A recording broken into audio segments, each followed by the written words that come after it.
O'Reilly. Are your wiper blades chattering, skipping, or squeaking? Don't let streaks or smearing on your windshield compromise your visibility. When it's time to replace your wiper blades, stop by O'Reilly Auto Parts and see our selection. Our professional parts people will even install your new wiper blades while you wait. Stop by O'Reilly Auto Parts today.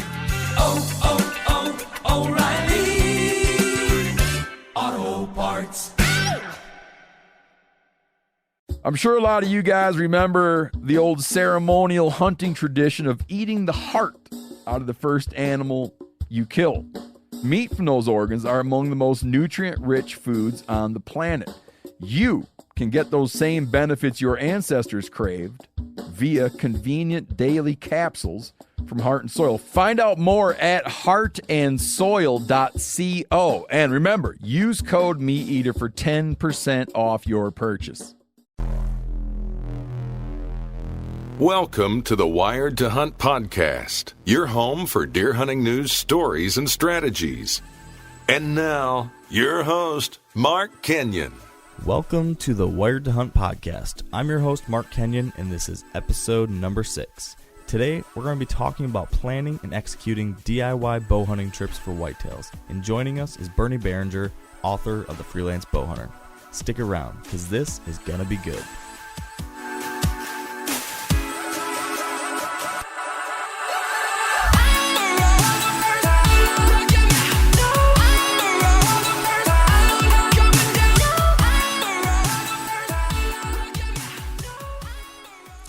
All right, hey there, folks. I am really excited today for this podcast because joining me and our co-host Dan Johnson is Bernie Barringer, an accomplished outdoor writer and the author of the excellent new book, The Freelance Bowhunter. Welcome to the show, Bernie. Thank you. Thanks for the opportunity. Yeah, absolutely. We're really excited to have you here. And how's your afternoon been so far? It's been pretty good. Trying to get some deadlines taken care of and get some magazine articles out, and it's a good day to do that because it's pouring rain here in Minnesota. I feel your pain. That's actually the same thing I'm doing. I've got a deadline looming tomorrow that I'm racing towards. So good stuff. With that said, then, before we dive too far into things, I was hoping that you could give the listeners a brief introduction to who you are, what you do, and what your new book is all about. Sure, I'd be happy to. I've been a bow hunter for many, many years. I actually started bow hunting in 1973 when I was 14 years old, and primarily because my folks wouldn't let me own a gun. And I'm not sure if that was more about the gun or about me, actually. But I came from a non-hunting family, and a neighbor of mine was a bow hunter, and there was very few bow hunters at that time, back in the 70s. And I bought a recurve bear bow from a guy that sold bear archery equipment out of his garage, and started bow hunting and just absolutely got hooked on it. And I was a commercial fur trapper through the 80s, and then when the fur markets kind of fell apart, I went back to college, got a degree in journalism, and really took the bow hunting more seriously. And that's when I started traveling. I lived in northern Iowa at the time, which was kind of the wrong part of Iowa for the really big bucks. And so I started going to southern and southeastern Iowa, and then eventually ended up moving up to northern Minnesota, and I've continued to travel and I've been able to bow hunt in quite a few different states. And I like the challenge of trying to do it on my own. I almost never go with outfitters, actually. I'm primarily a do-it-yourself hunter, and I primarily hunt public land, although there's been times when I've been able to get permission on some private land and so forth. But just pretty well hooked on the traveling to bow hunt, and I've been somewhat successful. It's taken me a while to really learn some of the tricks and the things that make it a little easier. So that was the purpose of the book, is to try to pass some of the information along to other people who might have the same interest. And, in the last 15 years or so, the Outdoor Channel, Sportsman's Channel, these TV shows have really generated a lot of interest in people going to other areas to hunt. There's a lot of people in Pennsylvania or North Carolina or Michigan or some of the states that typically don't produce as much quality, bigger bucks, and those people see the TV and they go, man, I'd like to shoot a buck like that, Right. And So there's kind of a niche that I felt there was enough people out there to actually produce a book, and I've been really surprised. The book has done very well, and I'm not to the break-even point yet, but it looks like it'll happen at least. That's great. Well, I'm one of those Michigan guys that wanted to look for greener pastures. So I've been doing just that, just like you said. I've been traveling to other states and have hunted now, I think, 5 or 6 different states, and I feel like I'm relatively experienced in this kind of DIY whitetail trip. But even with that experience, after reading your book, I still thought I took a lot from it and learned some great new ideas. So I've really found it valuable. Well, I'm glad to hear that. That's really exciting to me that people, I'm getting a lot of good feedback like that too, and that's exciting. And more than making money on the book, I really like to help people be more successful. That's real gratifying. Yeah, absolutely. That said, then, maybe diving into the real topic here, then, as your book begins, you ask the question of whether or not a DIY bow hunting trip is for you, for the listener. So can you explain to us, for one of our listeners, how can they better understand if this kind of trip is a good fit for them? Yeah, that's a very good question. It really isn't for everybody because it's very hard work, first of all, and you've got to really be a learner. You've got to be a person who enjoys learning about the deer and seeing new areas and trying new things. And some people would be perfectly happy to go to Iowa, say, and hire an outfitter and have them do all the work, and you just get in the stand and hope a nice buck goes by. But for me, that's not nearly as gratifying as finding a place and really learning it and figuring it out and putting the stand in the right tree and shooting that deer. And I should also say that the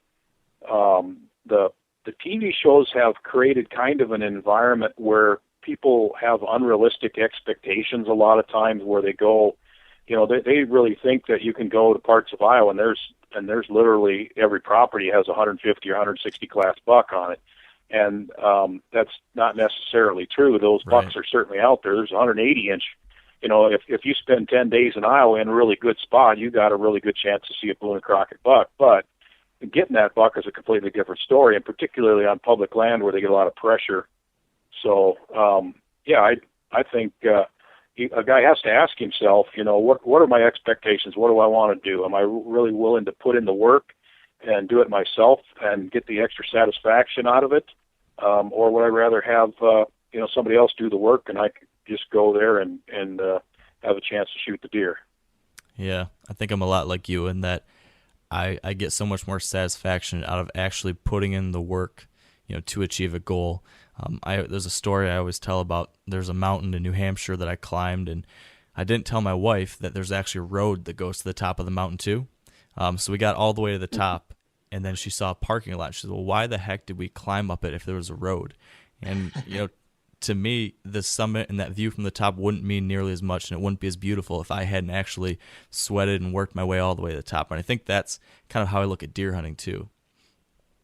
Yeah, I get that. I definitely understand that. Yeah. So speaking though of, again, if this is the right fit for someone, can somebody on a limited budget and with limited vacation time, pull off a trip like this? I think a lot of people assume that you need a lot of money to go out of state and to chase these big bucks. But is that true? Well, it's really not true, and I think that's the key to what has made this book so successful so far. Is that this is about doing it on a budget.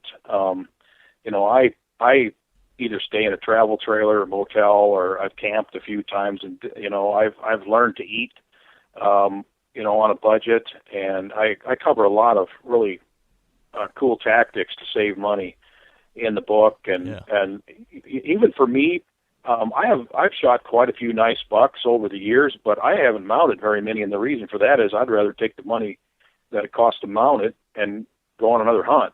And so point. I mean, as a writer, I'm not flush with cash, and I have to really watch the budget, and so I've learned to save money and do things in a way that allows me to do more of it.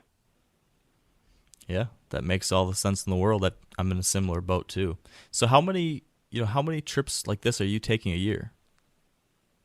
It's usually one or sometimes 2 trip, but each trip may be more than one state. For example, I will be hunting Kentucky and Kansas this year in addition to my home state, and always have a backup because I've got some good areas that I've hunted in Missouri before, and Missouri's an over-the-counter state where you can just go up and arrive and draw and just go buy a tag. Right. Where you have to apply for a tag in Kansas, for example. So, if I happen to tag out fairly quickly in Kansas, then I can just hit Missouri on my way home and spend a few days in some areas that I've already scouted out in Missouri. So I'll say usually I'll take 1 or 2 trips a year, but sometimes it'll be as many as 4 states. Wow. Busy fall. So this kind of just popped in my head, but I know you mentioned you lived in Iowa for a period of time, and I've got some friends, including Dan, our co-host, who lives in Iowa as well. Do you think there's any, for a guy that already lives in a top whitetail state, is it worth doing one of these out-of-state trips just for the sake of it? Or, what's your opinion on that? Were you going out of state when you lived in Iowa, or did you focus on, right at home where you knew there were some good deer? Well, I did make one out-of-state trip when I lived in Iowa. I primarily hunted throughout the state, though. I would go to areas that I felt were better areas than where I lived. And I live in the north-central part of the state. I was kind of born and raised there, and it's real open, flat farm country, and with the shotgun season, the deer just don't have a place to hide, and, the soils are perfect. Everything is perfect for growing big bucks. The genetics are there. It's just that they got shot down so hard that the potential to shoot a bigger buck is in other parts of the state, northeast and southeast and south central, and so that's what I was doing when I lived in Iowa. And then I was involved in tournament fishing, which brought me to Minnesota. And so after I moved to Minnesota, I got a lot more. And I always said that for a fisherman, it's a great place to live. But for a deer hunter, it's like dying and going to hell. And this part of Minnesota, 80% of the deer, 80% of the bucks are shot when they're a year and a half old in this part of the state. Yikes. There's pockets of good whitetail hunting in Minnesota, don't get me wrong, but overall the state is not one of the top states. So I would say if you live in a great state, you can add another state, and have an opportunity to go shoot another buck in another state. Even if you're in a terrific location, there's no point in feeling like you're limited to one state, even if you're in one of the best states. Yeah. So for you, Dan, since you live in Iowa, have you ever thought about this? Have you ever considered going out of state, or I don't know, have you before? I have not hunted whitetails out of state because I don't want to sound arrogant, but I have good whitetail property. So I don't own it or lease it. I just have permission to hunt a really, really good piece of Iowa property. Now, if I was to go out of state to hunt a different whitetail state, I'd probably go somewhere like Kansas, where the terrain is different. My uncle lives down there, so I'd already have kind of an in, and just a different type of hunting. It's not your Iowa ag fields and draws and rolling timbers, as opposed to a flatter land where you're hunting like creek systems, river systems, and fence rows, basically. Yeah, that makes sense. So that brings up another good question then. You mentioned one of the things you'd be looking for was a different experience. But Bernie, when you're looking at a state to potentially hunt, what's the most important thing you're looking for, and what are a couple of factors that you're taking a look at when deciding what your out-of-state destination should be? Well, a different experience certainly is one of them. I just had a ball hunting in Montana, in southeastern Montana. And I never dreamed that I'd climb in a tree stand when it was 100 degrees. But, I mean, literally, I just had so much fun because I saw so many deer, and I killed a beautiful 10-pointer on the third day that I was out there on September 3. I think it was 2011 or 12. Is that velvet still? No, there was actually velvet deer with it, but this one had already rubbed its velvet off. Now, okay. I like hunting North Dakota because it's completely different out there where I hunt. That's a big part of it. I'm kind of in love with the challenge of outwitting a mature deer.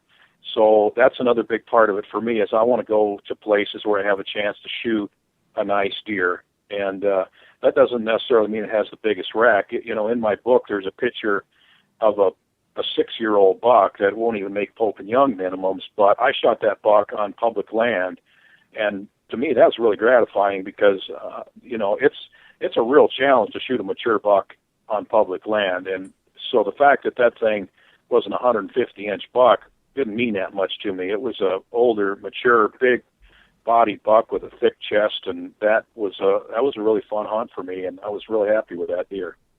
Oh, I bet. I can definitely relate to that.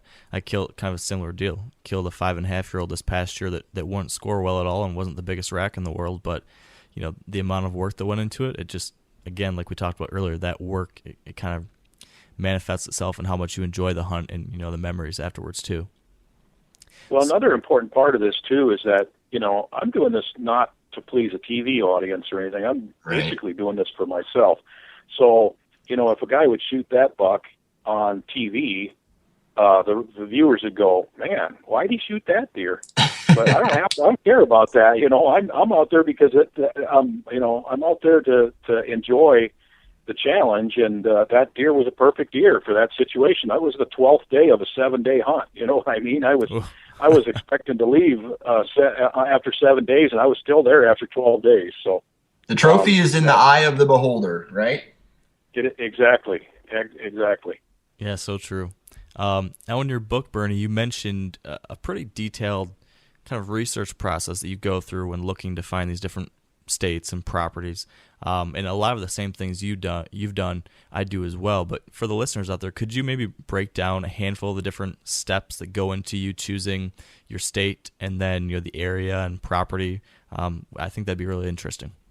Now, a lot of you guys are familiar with the old hunting tradition of eating, some organ, the heart or a chunk of liver off the first animal you kill. I had that when I was a little kid, and it was a big deal.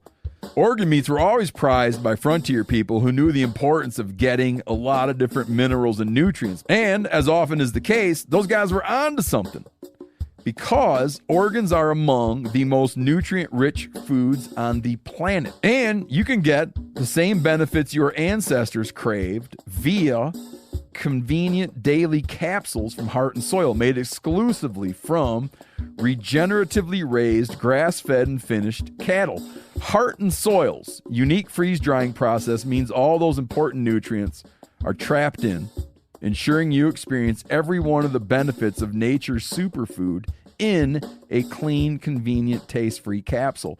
Find out more at heartandsoil.co. And make sure to use code MeatEater for 10% off your purchase. That's heartandsoil.co. Use the code MeatEater. There's nothing like snook hook sets at dawn or catching a tarpon in the moonlight. Find your next fishing trip made easy on fishingbooker.com and experience the magic of the Sunshine State or any other destination on your fishing bucket list. Book a blue water adventure in search of sailfish or go snapper fishing with the kids. With over 6,000 captains and trips to choose from, planning your next one just got a whole lot easier. Download the Fishing Booker app on the Google Play or App Store, or visit them online at fishingbooker.com to book your trip today.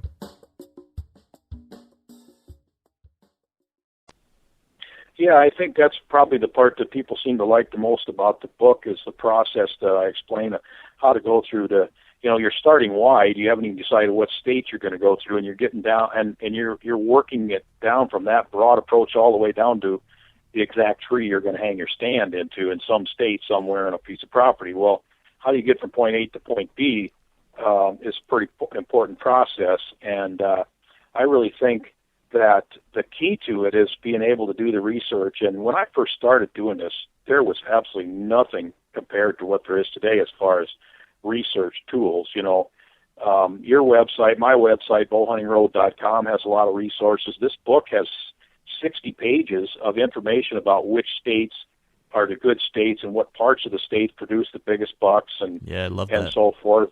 Yeah, and there's so much information out there. You can get on Google Earth. I've killed deer in places that I found on Google Earth. Yeah. And so, if you start wide and you decide, okay, how much does a tag cost? How do I get a tag? the over-the-counter states, and then I go through this process in pretty good detail in the book. And if you want to hunt Iowa, it's going to take you at least 3 years to draw a tag. You're going to have at least 2 preference points and possibly 3 in some of the zones. So you're not just going to go to Iowa this fall. You could go to Missouri or North Dakota or Kentucky or some of these good quality states that have over-the-counter tags. So you got to decide which state you're going to go to first, and then you're going to look at what public land is available in the state, how much pressure it gets, and then once you've decided which piece of property you're going to go to, then you're actually looking for the spots, and you can do a lot of that online too. Like I said, with Google Earth, you can see potential deer travel corridors.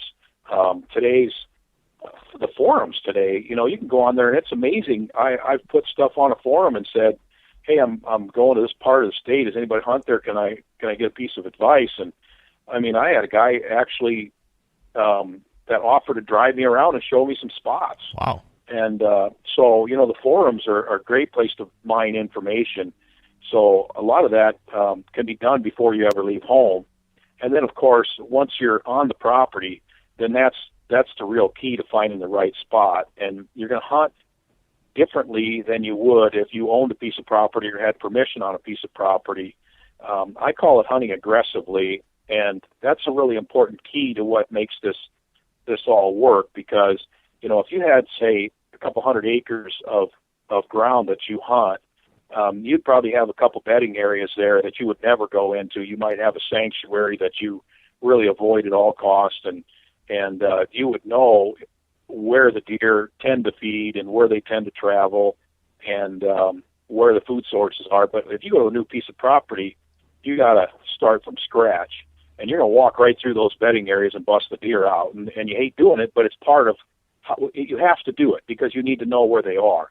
Yeah. And you can learn the travel corridors by looking at trails and following tracks and looking at scrapes and rubs.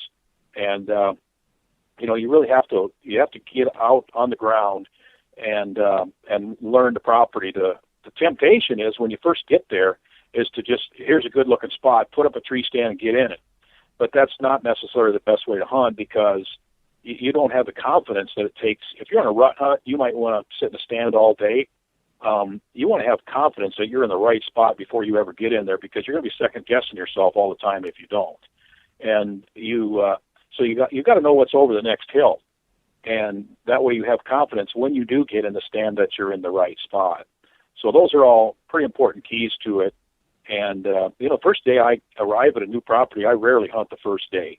I'm usually maybe glassing the property from the roads with a spotting scope, trying to figure out where the deer activity is. And the first stand that I put up is likely to be what I call an observation stand, where I'm actually putting a stand up in a place where I can have a good view of a large field or open timber or something like that, and try to get a better feel for what the movement looks like. And then throughout the week, then I'll narrow it down. And by the time I, have 3 or 4 days under my belt, I'm usually pushing all my chips into one spot. I'm cashing in.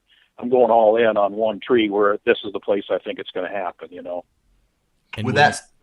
I'm sorry. With that said, how many times do you visit a property before, like, the season actually starts, or before your trip? I know time and distance have a lot to do with that, but do you do a lot of scouting on those properties physically before you do a hunt?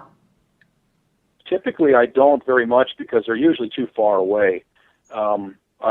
I try to, if I can, if I'm in an area, like, for example, I told you I'm going to Kentucky this fall. Well, I was at the archery trade show in Kentucky, or in Nashville, in January, and I drove through some of the area that I'll be hunting this fall on my way back, just to look it over good and kind of see what the lay of the land looks like. So there's occasion when I can do that, but more likely I tend to go back to some of the spots that I found that are really good. And I killed just a terrific buck in Kansas last fall, and it was a spot that I found the year before. Didn't get one, but I went back last fall and fine-tuned my positioning a little bit and so forth, and I shot a great, really nice 145 Class 8 pointer. Well, that's the kind of a spot where I think a guy could go back, and each year, if the wind was right, you'd have a pretty good chance to shoot a decent buck on that spot every year. And that's another thing a person has to ask himself: are you interested in keeping going back to the same spot, or do you want to keep trying new areas? And right. That's a real trade-off for me. I like to see new. I got itchy feet. My wife says she says that, I like to try new areas, but I also have a handful of spots that I go, I got to get back there. If it ain't this year, I got to go back there next year. And so, there's a combination. It's a trade-off. It's a lot of personal preference too on what you like. More for the adventure. Definitely. Yeah. So speaking of your hunting strategy, Bernie, that was one of the things I was hoping to to dive into it. As I saw in the book, and as you mentioned, you usually start your hunts with the observation stand, start learning things, and then narrow down your stand options. How do you use trail cameras throughout that process? Boy, the trail cameras are a really important component to the process. There's two reasons I like to use a lot of trail cameras. Number one, because I want to know what the potential of the area is as soon as possible. I want to inventory the bucks, I guess is the best way to put it, where, if I've been on hunts where I had a 125 or 130 inch buck walk by the first time I sat in the stand, and I pass them up. Then I was there for a week, and that turned out to be the biggest buck I saw. So the sooner you can get a handle on what the potential of the area is, the better off you are. And there's no better way to do that than with trail cameras. And in particular, I hang them both on trails and on scrapes. And scrapes, anytime after about the last week in October, third to last week in October, if you start putting trail cameras on scrapes and then use some good fresh urine or some deer lure in those scrapes, you'll inventory the majority of the bucks. Within 3-4 days, you'll have the majority of the bucks on camera. So you have a lot better you have a lot better idea of what the potential is and what you should hold out for. And so that's the first aspect. The second aspect is it will tell you what stage of the rut these deer are in based on how they're reacting, and you can look at them and see how how heavily they're working the scrapes, and are their tarsal glands stained up like they've been rutting pretty hard? Are the does in the scrapes or just the bucks? Those will give you clues as to what the status of the rut is, and that'll help you make decisions on stand placement. Are these bucks on the cruise, or are they starting to get in a lockdown stage where they're actually coupled up with does and aren't traveling as much? Then you need to be focusing more on the bedding areas and so forth. So, yeah, trail cameras, I literally have 4 to 6 trail cameras out almost all the time when I'm hunting. Wow. Yeah, that was exactly what I was going to ask, was how many cameras you've got out there. Do you use any of the new cameras that are transmitting, photos right to your phone or to your computer at all, or are you still visiting those cameras to physically check on the SD card?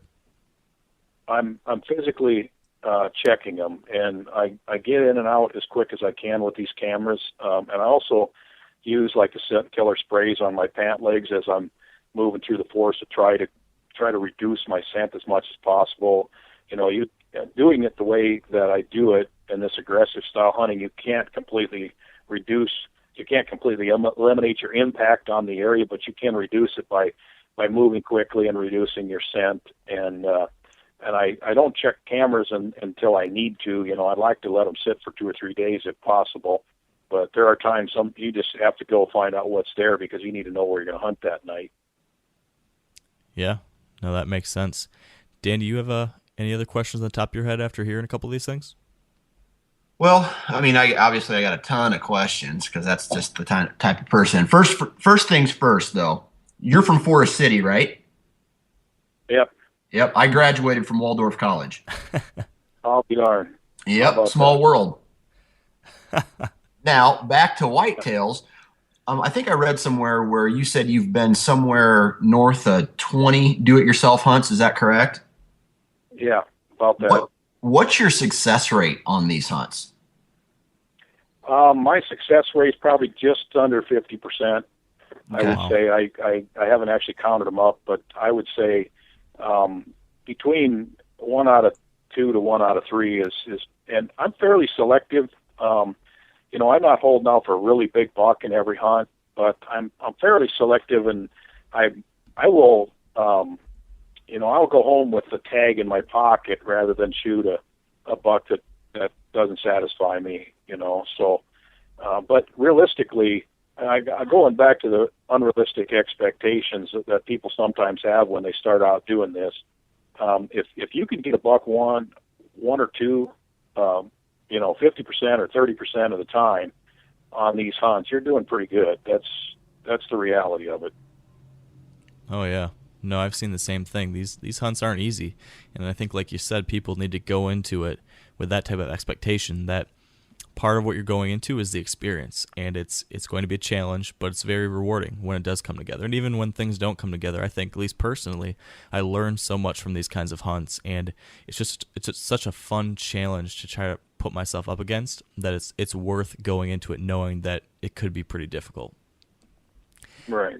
Now, one other thing, or a couple other things that I thought were pretty interesting, taking a step back away from the actual hunt, is a few of the logistics that you talk about in the book. Specifically, you had some interesting ideas about kind of housing, so where you stay during the hunt, and then actually then how you're eating. Could you share with us a little bit about your philosophy on how you handle those two topics?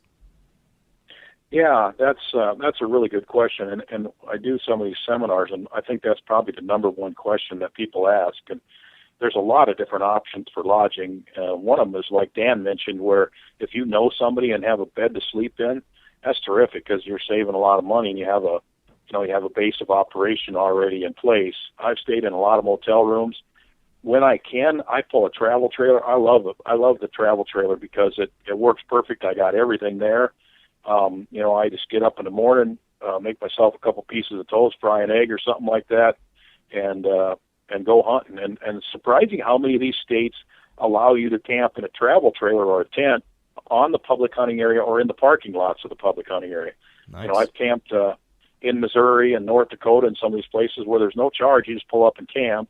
Every few days you got to go, get more water or LP gas or drain your sewer or whatever. But reality is that's my preferred way to do it. I've also camped in a tent, which has been okay, but it's hard to find a good shower at times. And, a couple times I have been able to camp or stay in a cabin. In Kansas a couple of years ago, I actually rented a cabin from a Bible camp that was closed for the winter, and they just had a few cabins that they kept the heat on in, and they rented them out for $60 a night. And that was really nice because it had a kitchenette in it and everything. That was, for $60 a night, it's not bad at all. So that worked out good. There's a lot of different options for lodging. And one thing that I like to do is trade hunts also. These aren't always public land hunts, but, I have really good bear hunting where I live here in Minnesota, and I'll go out and I'll seek out people that have quality whitetail hunting somewhere that are willing to trade me a hunt. I'll offer them a bear hunt in exchange for a whitetail hunt, and then I have a place to stay and some help in that way. So, there's a lot of options for lodging. As far as the food goes, I like, people say I live to eat, not eat to live. So I like a hot meal at the end of the day, and it keeps my spirit up. And so I use a lot of crock pot meals for slow cookers, and I'll take and put the meals together before I leave home, and just take like a Tupperware, and I'll throw everything in there, like a piece of roast and some onion and potatoes and everything that goes in there with it, and throw it in the freezer.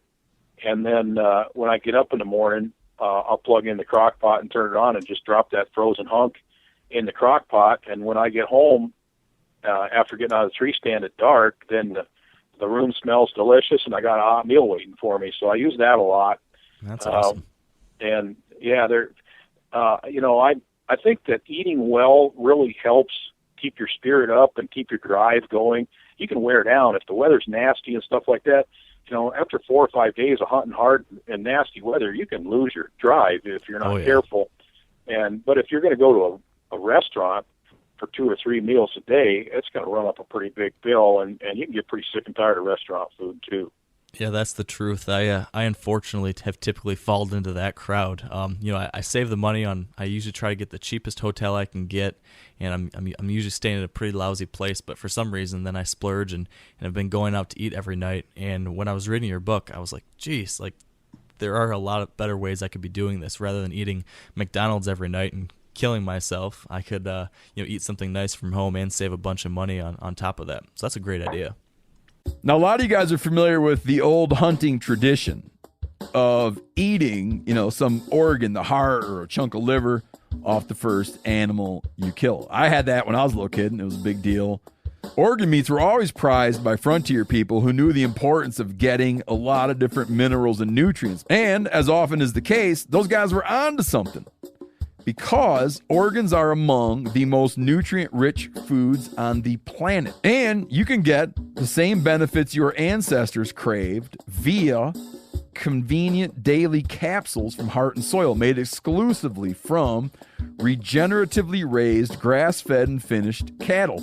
Heart and Soil's unique freeze-drying process means all those important nutrients are trapped in, ensuring you experience every one of the benefits of nature's superfood in a clean, convenient, taste-free capsule. Find out more at heartandsoil.co, and make sure to use code MeatEater for 10% off your purchase. That's heartandsoil.co.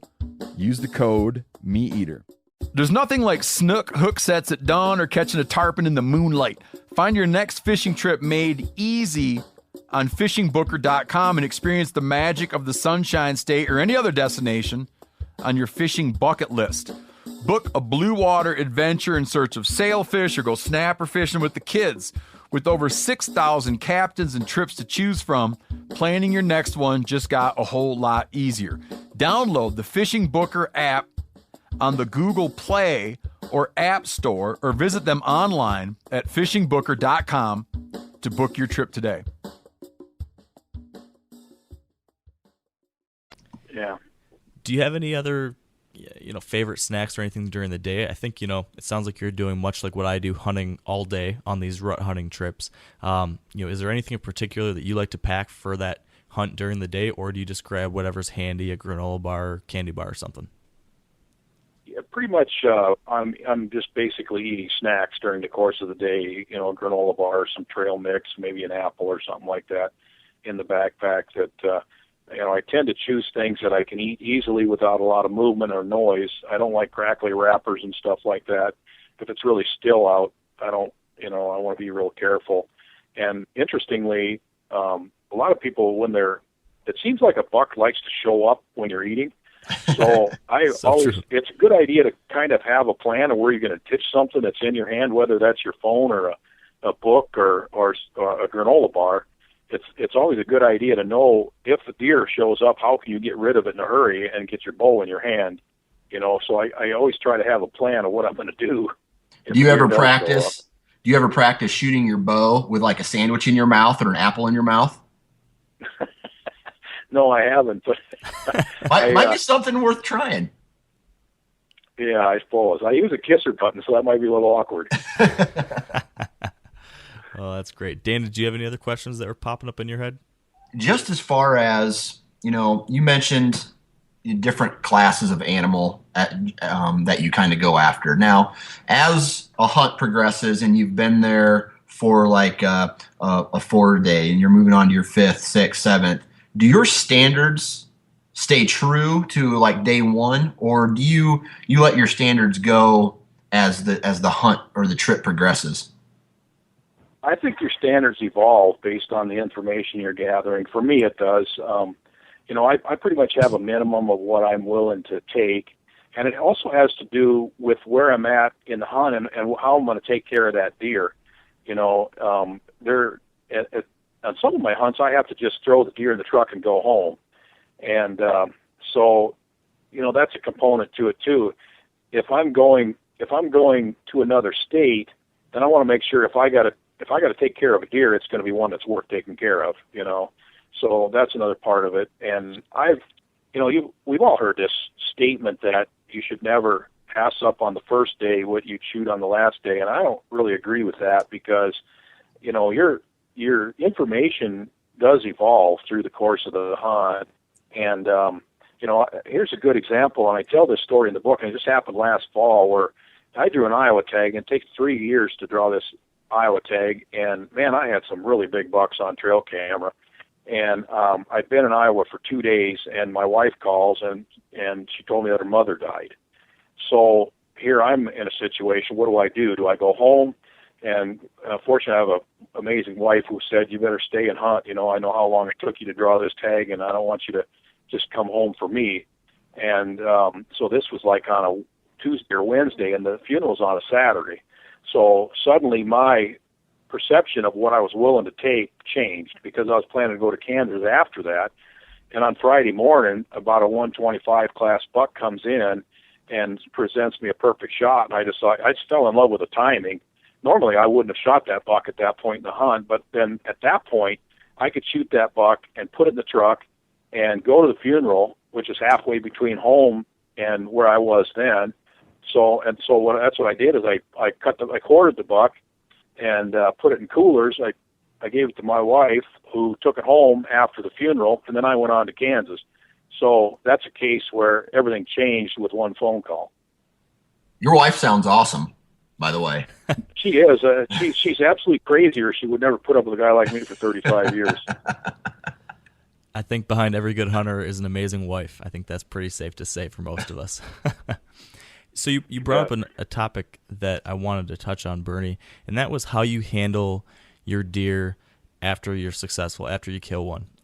In my situation, sometimes I've been with a partner where one of us is hunting, and if one of us kills one, the other will still stick around and help, film the hunt or something like that, because we're typically filming our hunts. So in those cases, we've brought our deer to a local processor and had them, process the deer, freeze it, and then when both of us are done hunting, then we'll come back, grab that, and head home. But in your case, what are you typically doing, and what are some of the options that a guy can look at? I have done that before, and that works great.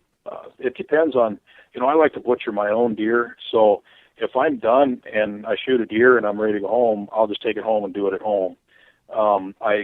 I try to take a deep freeze with me whenever I can, especially if I'm going to more than one state at a time.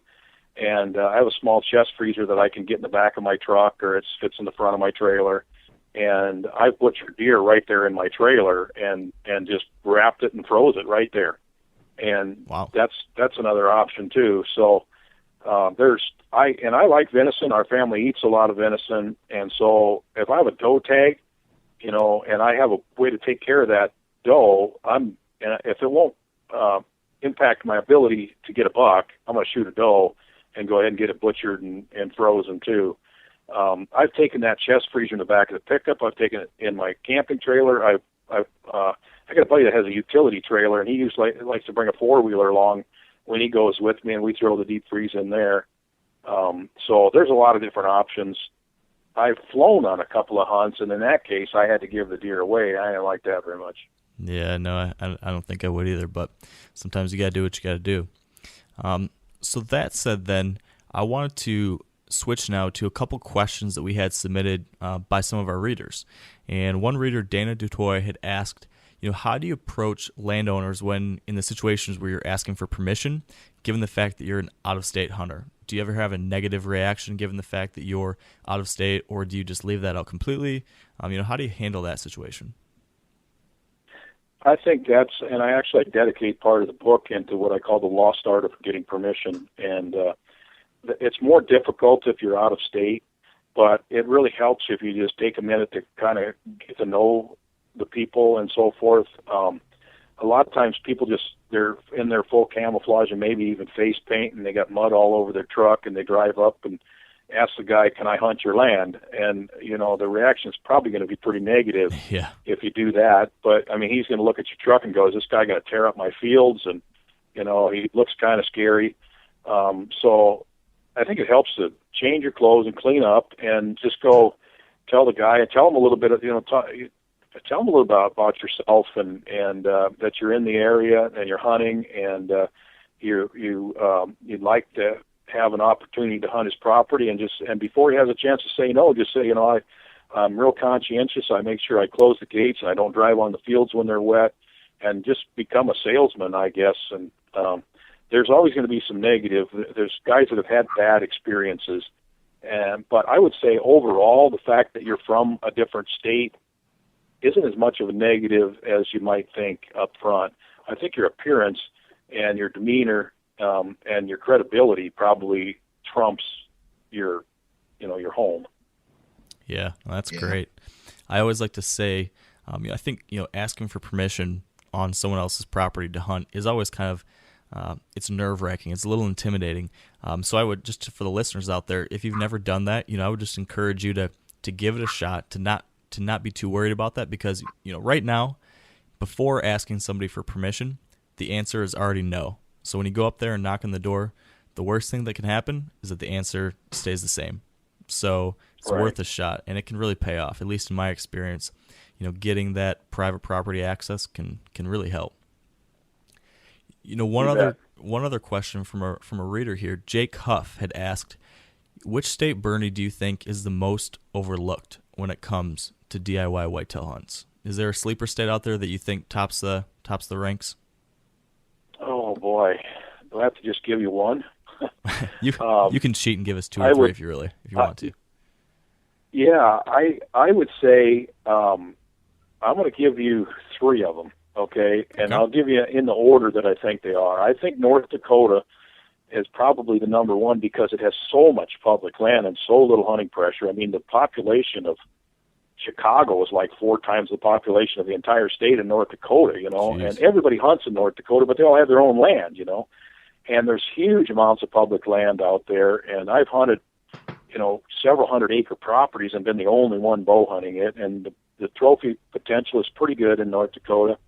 So I would say that is one of my favorites. Eastern Colorado is one that very few people think about when they think about whitetails, but there are some really nice whitetails in Eastern Colorado.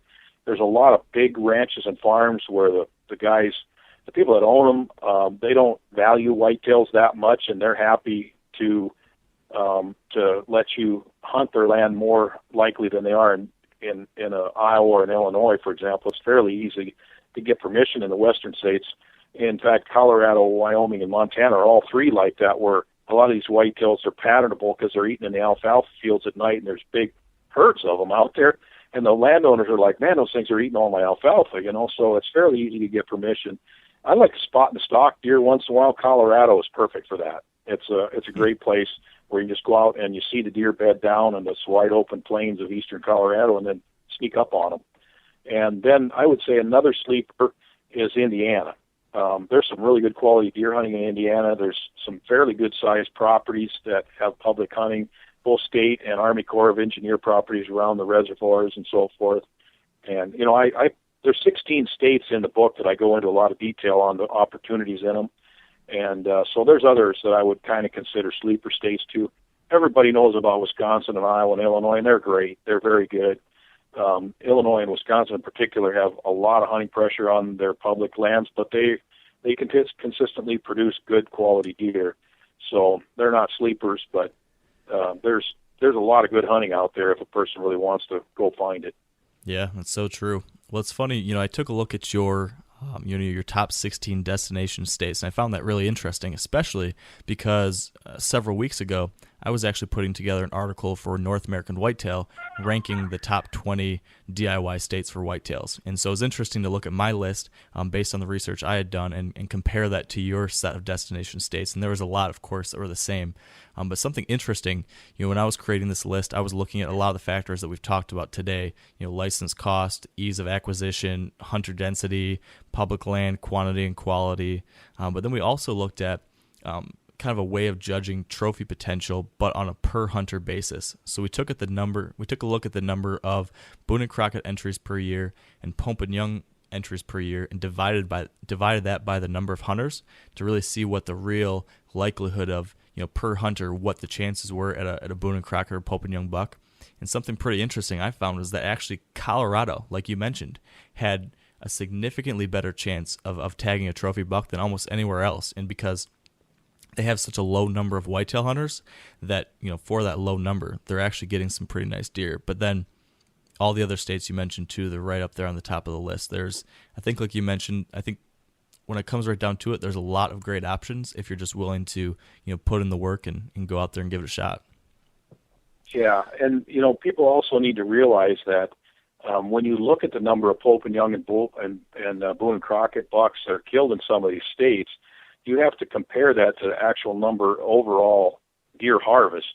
You would, a deer, let's say a state like Iowa, and I'm just going to grab a number out of the air here because I don't know off the top of my head what the number is, that let's say Iowa kills one Boone and Crockett out of every 40,000 or 20,000 whitetails or something. That would seem like, you see Iowa has this many Boone and Crockett's and Wisconsin has this many Boone and Crockett's. Well, what you don't realize is Iowa's total harvest is, about 100,000 deer a year, where I think Wisconsin's total harvest is probably more like 700,000 deer a year, and Wisconsin's killing more Boone and Crockett whitetails, but when you look at the number per overall harvest, it's actually a lot lower in ratio than what Iowa is. So those are really important considerations to think about. Otherwise, you would just look at the state that kills the most big bucks and go there. But there's a lot of other factors in that too, and one of those is the amount of public land and the price of the tags, how hard it is to get a tag, and there's a lot of pressure on public land. There's places in Illinois where you actually have to drive in the parking lot in the morning and take a number and mark down on a chart where you're going to be hunting on this public land, and when it's full, nobody else can hunt there. I mean, that's what I call hunting pressure. Ugh. That's nuts. Yeah, that doesn't sound like fun to me at all. Well, no. I think this is a perfect place to wrap things up here as we're coming up on time. But is there anything else, Dan, that you would like to add? Just real quick. Okay, so out of all your hunts, do you have a memory that sticks out that you'd like to share with us real quick? Oh, boy. Yes, I do. And I'll tell you, and it's not as much whitetail related, but I'll try to be brief. This is a fascinating story. And my buddy Ron was with me in North Dakota, and we're hunting a piece of Army Corps of Engineer land along Lake Skakawea. And he's in a stand about 250 yards from me, and my phone rings at like 15 minutes before sunset, or before, halfway between sunset and dark, like 15 minutes before end of shooting light. And I'm thinking, why is he calling me now? Even if he shot a deer, wouldn't he text me? And I pick up the phone, and he goes, I just shot a mountain lion. I'm like, what? Wow. He said, I just shot a mountain lion. I was scared. It was like looking right up at me. And I'm like, you can't shoot a mountain lion. You don't have a mountain lion tag in North Dakota, And he says, well, I hope I missed it then. And I'm like, what are you? And he says, well, we got a picture of it on the trail camera. I'm like, are you serious? He said, this buck come running by. And so he grabbed his bow off the hanger. And he said, next thing you know, here comes this mountain lion, and it stops right at the base of his tree and looks up at him. And he panicked, like, oh my it gosh, scared the pudding out of him. And so anyway, when he shot, the mountain lion circled around behind his tree, and he didn't know what happened to it. And he says, you got to come and get me. And he's not going to get out of his tree. You know what I'm saying? And, but anyway, he eventually got down, and we did have a picture of the mountain lion. There was a buck at the scrape, and like 30 seconds to the next picture, the mountain lion was at the scrape. And so that was a pretty fun aspect of that hunt. That is crazy. So did he end up hitting that line? He didn't hit the mountain lion. Thank goodness he missed it. All right. All's well that ends well, right? Wow. Yeah. Well, that is a fascinating story. You're right. So Bernie, if our listeners want to check out your book or get more information from you or what you're doing, where should they go? My website's the best place to get it. It's bowhuntingroad.com, like road trips, bowhuntingroad.com, and then click on the Buy Books tab there, and you can order a book right off of there. It's also on Amazon.com. There's a Kindle edition for it. Also, I prefer people buy it off my website because Amazon gouges you on the commission, but I'll take it anyway I can get it, I guess. I got a lot of money. I got a lot of books to sell before I break even here, but I think the book will be fascinating to people if they have any interest at all in going on a bow hunting road trip. Yeah, definitely. And again, like I mentioned earlier, to everyone out there listening, I highly recommend it. It's The Freelance Bowhunter by Bernie Barringer. It's a great read. I've been on a lot of hunts like this before, and I still found a lot of interesting information, and it's also a fun read. So go out there, check it out. Definitely would recommend that. So, Bernie, thank you so much for your time today. This has been really interesting, and I'm sure everyone has really learned a lot, so thank you. Great. I appreciate that. So that said, thank you so much to everyone out there listening today. We're thrilled that you've taken time out of your day to join us. And, if you've been enjoying the podcast so far, we'd like to ask you to take a quick second to leave a review or rating on iTunes. It means a lot to us. It takes just a quick minute, and it makes a big difference in helping new people find the podcast. So thank you in advance for that help. And finally, we'd also like to thank our partners who help make this show possible. So big thanks to Sitka Gear, Bushnell Optics, Trophy Ridge, Bear Archery, Redneck Blinds, Carbon Express Arrows, Lacrosse Boots, Big & J Long Range Attractants, and the Whitetail Institute of North America. Thank you.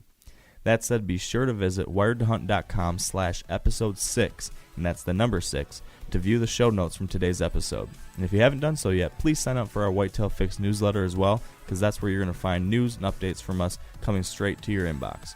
So thank you again, Wired to Hunt Nation, and until next time, have a great week and stay wired to hunt.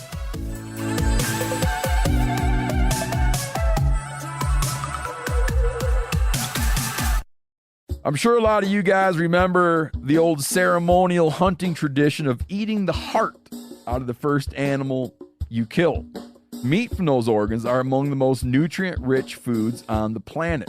You can get those same benefits your ancestors craved via convenient daily capsules from Heart and Soil. Find out more at heartandsoil.co. And remember, use code MeatEater for 10% off your purchase. You ever get that feeling the walls closing in, the concrete jungle suffocating you? You crave some wide open spaces, the chance to connect with nature, maybe in a spot all your own. Well, head over to land.com. They've got ranches, forests, mountains, streams, you name it. Search by acreage. You can search by location.